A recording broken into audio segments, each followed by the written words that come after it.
Mmh. Ce que je regrette, c'est que je vois ici au sein du Parlement européen, mais même au sein des institutions, des gouvernements européens aujourd'hui, peu d'appétit pour dire les choses comme elles sont clairement par rapport au droit international. La première chose, ce serait de dire Israël attaque illégalement l'Iran, en dehors de toute règle du droit international, et donc l'Union européenne condamne, comme elle a condamné quand la Russie a agressé l'Ukraine. Et ben voilà, ce serait la première chose. La deuxième chose serait alors de mettre des sanctions à l'ordre du jour. Plutôt que de faire ça, elle suggère soutenir Israël carrément dans cette opération illégale. Et c'est là où on voit un peu un parallèle avec sa réaction vis-à-vis de Gaza. Donc vis-à-vis de Gaza, où on voit toutes les violations des droits humains, du droit international depuis maintenant 1 an et demi, bientôt 2 ans, je crains. Il n'y a toujours pas une mesure forte de la part de l'Union européenne, voire une déclaration qui condamne clairement le génocide en cours. Et donc il y a un parallèle et on ne peut pas utiliser l'un pour cacher l'autre, évidemment. Marc Botenga, alors le mot génocide est beaucoup utilisé en effet de la part de responsables politiques comme vous, d'organisations comme Amnesty International. Rappelons, la Cour internationale de justice doit encore statuer, même si elle avait demandé à Israël de tout faire pour l'éviter.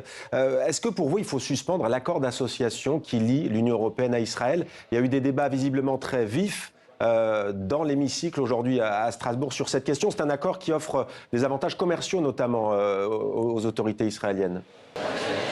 C'est un accord effectivement de partenariat privilégié, disons, qui donne à Israël un accès privilégié au marché européen d'une part, d'autre part qui ouvre aussi la voie par exemple pour de l'argent public européen dans le cadre des fonds de recherche ou même maintenant dans le cadre du fonds de défense, aller vers le gouvernement israélien ou vers des entreprises militaires israéliennes. Alors cet accord, elle a un article 2 qui dit qu'il est basé sur le respect des droits humains.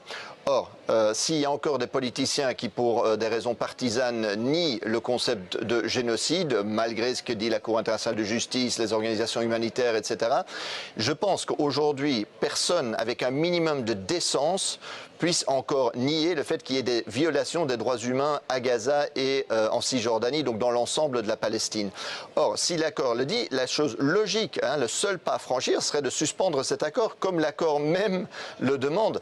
Et en revanche, nous voyons aujourd'hui que tant la Commission que les gouvernements européens se cachent, ne prennent pas leurs responsabilités, ont pris il y a quelques semaines la décision d'évaluer, de revoir peut-être cet accord en disant voilà, est-ce que peut-être il y a une possibilité qu'il y ait des droits humains qui soient violés.